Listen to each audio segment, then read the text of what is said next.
السلام علیکم ورحمۃ اللہ۔ قاری صاحب جی، میرا یہ مسئلہ ہے کہ مجھے رات کو اکثر برے خواب آتے ہیں، کچھ سمجھ نہیں آتا، صبح کچھ کرنے کو دل نہیں کرتا، غصہ آتا ہے، بیماری بھی ہے جسم میں، کمزور ہو گیا ہوں۔ کچھ پڑھنے کو بتائیں، ایزی پڑھائی بتائے جس سے مسئلہ بھی ٹھیک ہو جائے اور روز روز جادو سے حفاظت بھی رہے اور یہ مسئلہ بھی نہ ہو۔ ٹھیک ہے جی، آپ کو ایسی پڑھائی بتاتے ہیں، اگر آپ وہ کر لیں تو انشاءاللہ آپ کا یہ مسئلہ حل ہو جائے گا۔ دیکھیں جی، اگر آپ چاہتے ہیں کہ آپ کو جادو جنات کا مسئلہ ہمیشہ کے لیے ختم ہو جائے، سمپل سی چیزیں ہیں۔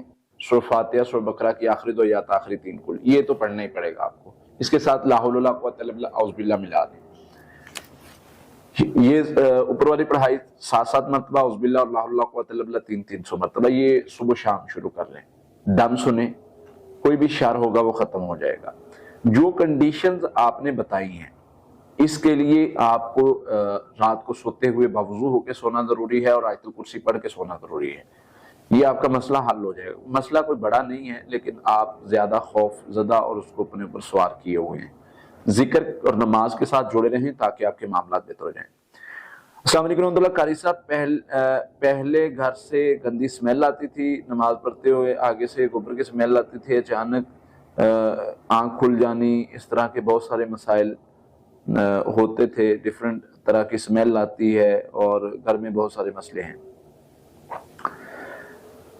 قاری صاحب، اس کو وہم نہ سمجھیے گا، بات لمبی ہو گئی ہے۔ جی لمبی ہو گئی ہے تو میں چھوڑ کر کے اس کو سوال کو کر رہا ہوں۔ زیادہ لمبا سوال اصل میں اگنور کرنا پڑتا ہے، کیونکہ اتنا لمبا سوال اس کے سوال کی پڑھتے ہوئے سمجھ نہیں آتی۔ دیکھیں جی، اگر سمیل آتی ہے گھر میں سے اور اس طرح کا معاملہ ہے تو اس کے لیے بہترین طریقہ ہے کہ گھر میں اذانیں دی جائیں چاروں کونوں میں۔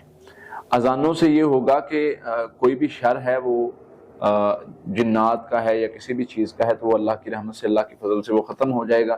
گھر کے چاروں کونوں میں اذانیں دیں اور اس کے ساتھ گھر میں خوشبو کا استعمال کریں۔ خوشبو عود لے لیں اور اس طرح کی جو عطر وغیرہ ہے نا، اگر آپ کو اسمیل کا مسئلہ ہوتا ہے تو آپ وہ استعمال کر سکتے ہیں، کیونکہ اس سے فائدہ ہوتا ہے، نقصان کوئی نہیں۔